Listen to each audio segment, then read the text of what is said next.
Hello guys, welcome back to my channel study law with Apeksha. आज हम लोग Indian constitution का आर्टिकल 143 पढ़ने वाले हैं, जो बात करता है सुप्रीम कोर्ट की एडवाइजरी जुरिस्डिक्शन के बारे में। चलिए शुरू करते हैं। सुप्रीम कोर्ट की एक बहुत इंपॉर्टेंट पावर है। एडवाइजरी जुरिस्डिक्शन का मतलब होता है सलाह देने वाली जुरिस्डिक्शन। इस जुरिस्डिक्शन के अंडर सुप्रीम कोर्ट कोई केस डिसाइड नहीं करता, बल्कि अपनी लीगल ओपिनियन देता है। ठीक है। इंडियन कॉन्स्टिट्यूशन में सुप्रीम कोर्ट की एडवाइजरी जुरिस्डिक्शन आर्टिकल 143 में दी गई है।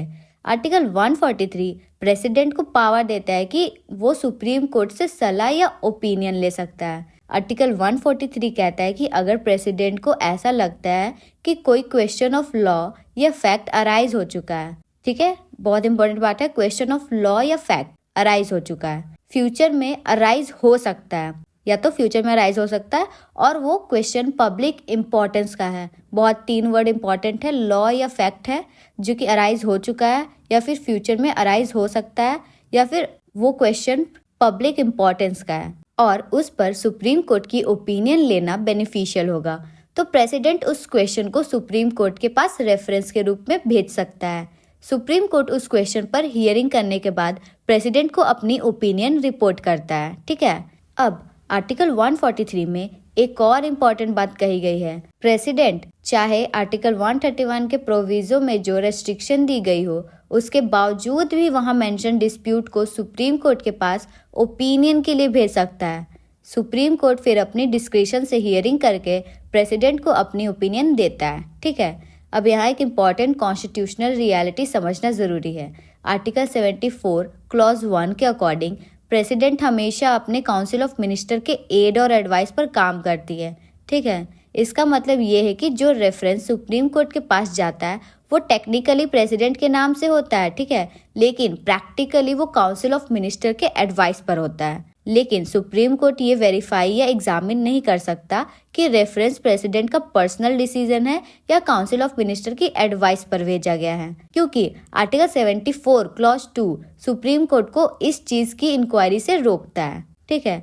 अब एक बहुत इंपॉर्टेंट सवाल उठता है, क्या सुप्रीम कोर्ट प्रेसिडेंट के रेफरेंस का आंसर देने के लिए बाउंड है? इसका आंसर थोड़ा न्यूअंस्ड है, यानी कॉम्प्लेक्स है। आर्टिकल 143 क्लॉज 1 के अंडर सुप्रीम कोर्ट के पास डिस्क्रिशन होता है। सुप्रीम कोर्ट तब रेफरेंस आंसर करता है जब जो क्वेश्चन भेजा गया हो वो फ्यूचर में अराइज होने वाला हो या पब्लिक इंपॉर्टेंस का हो, या फिर सुप्रीम कोर्ट का पहले से कोई जजमेंट उस इशू पर अवेलेबल ना हो। सुप्रीम कोर्ट सिर्फ इसी वजह से रेफरेंस वापस नहीं कर सकता कि फॉर्म या ड्राफ्टिंग में कोई टेक्निकल इशू है। ठीक है। अब यहाँ नेचुरल रिसोर्स एलोकेशन केस में सुप्रीम कोर्ट ने कहा कि रेफरेंस में वर्ड डाउट का यूज होना जरूरी नहीं है।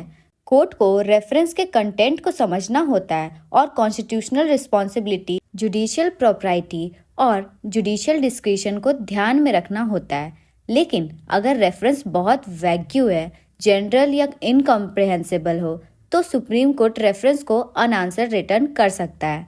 ठीक है। ओवरऑल सुप्रीम कोर्ट के पास एक ही डिस्क्रिशन होता है, या तो वो रेफरेंस का आंसर दे या फिर रेस्पेक्टफुली डिक्लाइन करे और प्रेसिडेंट को रिपोर्ट ना भेजे।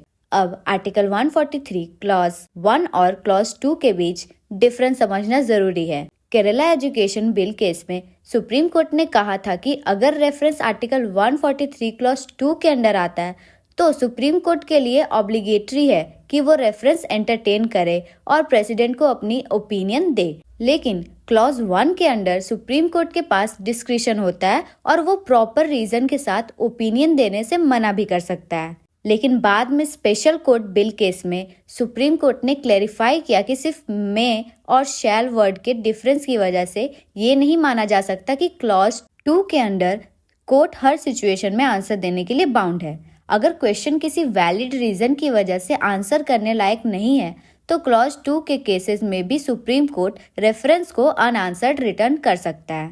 अब नेक्स्ट इंपॉर्टेंट क्वेश्चन ये है कि क्या प्रेसिडेंट सुप्रीम कोर्ट की एडवाइजरी ओपिनियन से बाउंड होता है? आर्टिकल 143 के मार्जिनल नोट में लिखा है power of president to consult supreme court. Consult word clearly बताता है कि प्रेसिडेंट ओपिनियन लेने के लिए बाउंड नहीं है। ठीक है।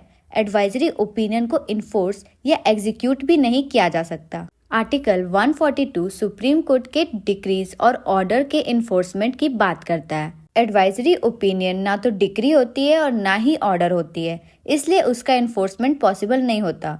इस वजह से प्रेसिडेंट लीगली बाउंड नहीं होता सुप्रीम कोर्ट की एडवाइजरी ओपिनियन को फॉलो करने के लिए, लेकिन जनरली प्रेसिडेंट उस ओपिनियन को ऑनर करता है। कभी कभी सुप्रीम कोर्ट अटॉर्नी जनरल से अंडरटेकिंग भी लेता है कि प्रेसिडेंट उस ओपिनियन को रेस्पेक्ट करेगा। नॉर्मली सुप्रीम कोर्ट तब केसेस डिसाइड करता है जब पार्टीज के बीच डिस्प्यूट हो, लेकिन आर्टिकल 143 सुप्रीम कोर्ट को एक स्पेशल कंसल्टेटिव जुरिस्डिक्शन देता है, जिसमें बिना किसी पेंडिंग केस के भी सुप्रीम कोर्ट अपनी ओपिनियन दे सकता है। ये एडवाइजरी ओपिनियन प्रेसिडेंट पर बाइंडिंग नहीं होती, लेकिन कॉन्स्टिट्यूशन प्रैक्टिस में उसका बहुत हाई परसुएसिव वैल्यू होता है। सुप्रीम कोर्ट अपनी एडवाइजरी ओपिनियन देने से मना भी कर सकता है अगर उसे लगता है कि question purely political, socio economic या नॉन कॉन्स्टिट्यूशनल नेचर का है। कोर्ट तब ओपिनियन देने से बचता है जब मैटर जुडिशरी के डोमेन के बाहर हो। ठीक है, अब आर्टिकल 143 के अंडर कई इंपॉर्टेंट रेफरेंस सुप्रीम कोर्ट के पास भेजे गए हैं, जैसे Delhi laws act case, Kerala education bill case, Berubari union case, sea customs act case, power and privilege of state legislature case, presidential poll case, special court bill case, Cauvery water disputes tribunal case, Ram Janmabhoomi Babri Masjid matter, Gujarat assembly election matter, natural resource allocation case, Punjab termination of agreement act case और Jammu and Kashmir resettlement act के reference. ठीक है, बहुत सारे दिए गए हैं, आप देख लेना। सुप्रीम कोर्ट की advisory jurisdiction Indian constitutional system का एक यूनिक फीचर है। ये जुडिशरी और एग्जीक्यूटिव के बीच एक कॉन्स्टिट्यूशनल डायलॉग इस्टेब्लिश करता है। इसका पर्पस ये नहीं होता कि कोई बाइंडिंग डिसीजन दिया जाए, बल्कि ये होता है कि प्रेसिडेंट को कॉन्स्टिट्यूशनल और लीगल गाइडेंस मिले ताकि वो पब्लिक इंपॉर्टेंस के मैटर में इन्फॉर्म डिसीजन ले सके। तो गाइज, आज के लिए बस इतना ही। मिलते हैं नेक्स्ट वीडियो में। अगर आपको वीडियो पसंद आया हो तो लाइक और सब्सक्राइब ज़रूर करना, और प्लीज़ बेल आइकन दबा देना, नोटिफिकेशन अलाउ रखना, ताकि नेक्स्ट वीडियो में जब मैं अपलोड करूं तो आपके पास नोटिफिकेशन चला जाए। Thank you.